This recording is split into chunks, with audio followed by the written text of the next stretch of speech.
subjects taught in Waldorf high schools, including the most rarefied concepts of the physical sciences and the life sciences and even mathematics, are enhanced when they draw upon the arts. As David said, this is a launching, and I feel much more able to be launched just that I have a foundation of things like eurythmy and singing.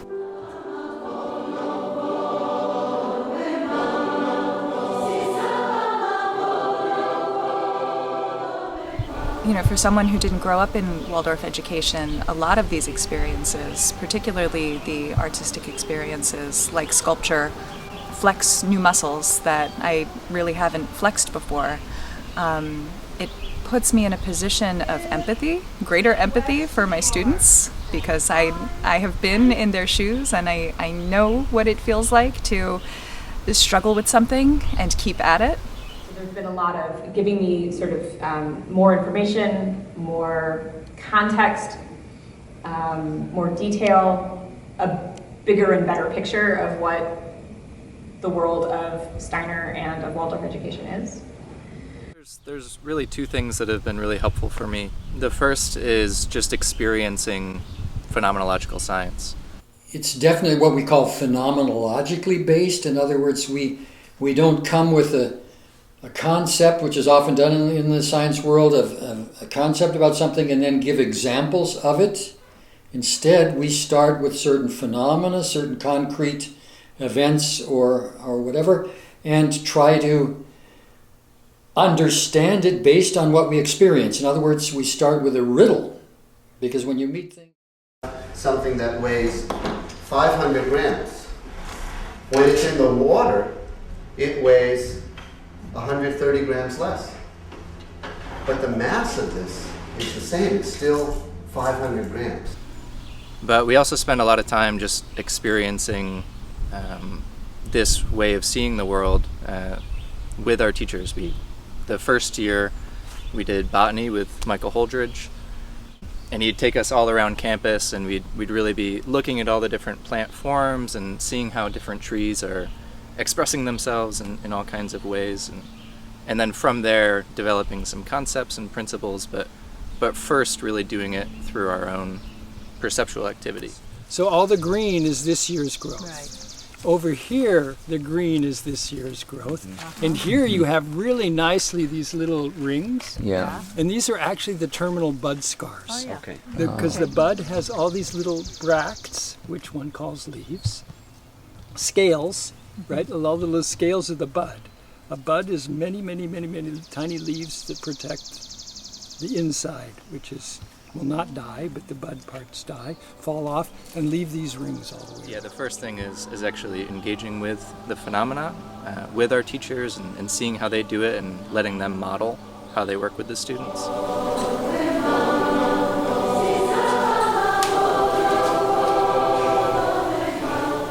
Usually I do that so that the cold liquid, I want to keep the hotter liquid hotter longer, and I want the cold liquid to be able to go in and maybe go right down to the bottom of the beaker. So look at the mountains, and you could be like, why are the clouds forming there? Or why are the clouds forming over the dark forest? Or where are the clouds forming and why?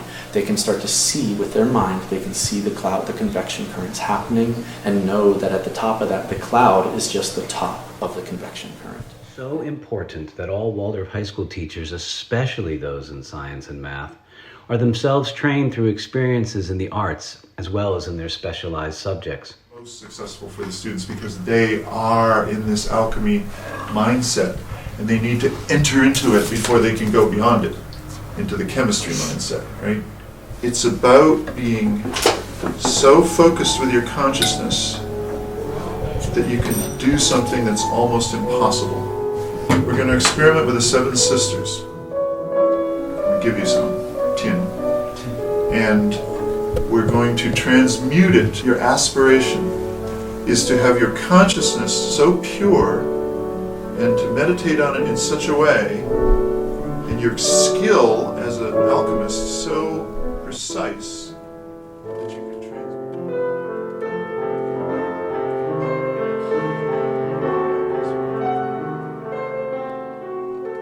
If you heat it too much, there's no chance of getting. If you heat it too little, you may end up back at Jupiter if you suddenly back off too much. But in between are these other qualities. Spot on. Like it's astounding if you study these planetary qualities that a student who is very mercurial will end up in Mercury. Teaching the sciences and mathematics artistically brings these subjects alive as a creative, imaginative process that appeals directly to the ways a teenager learns anything. And the question is, can you move around? Can you take a little journey here in this world so that the sum of those distances, so if I think about PF1 plus PF2, that remains a constant.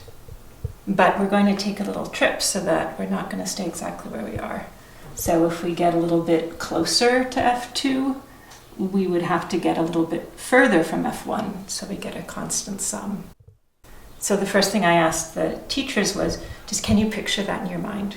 Right away we have an inward imagination. A couple of days later we took a rope and we went outside and a couple of volunteers stood there and we stretched a piece of rope. And then we could very clearly walk around here and see that the rope was always a constant length, but point P could travel to different places. And then the teachers themselves started asking questions. When P comes down here,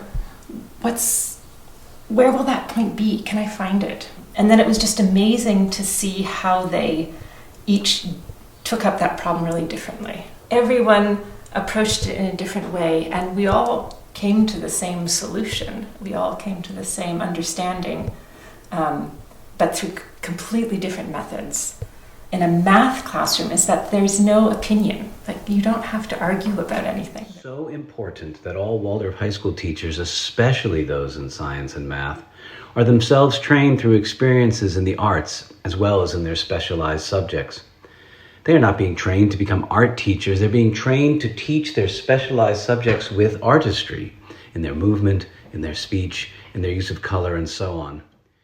And I'm sure that I will continue to maintain those relationships and the resources that each of my colleagues have offered me and will continue to offer me.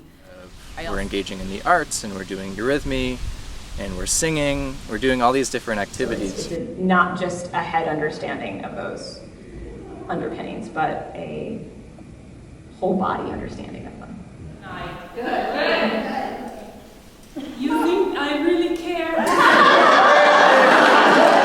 Please, step back. You know, I think that you know who I am. I'm Mars.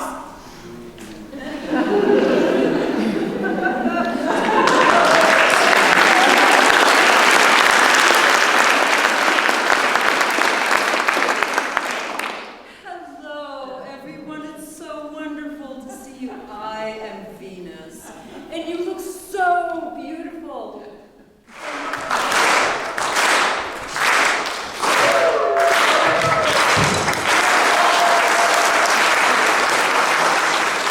I'm Mercury. I feel like I've entered into a beautiful community of colleagues and mentors that I can call upon in the future as I continue to improve my work in the classroom as a teacher. Einstein said, "I am enough of the artist to draw freely upon my imagination. Imagination is more important than knowledge. Knowledge is limited. Imagination encircles the world."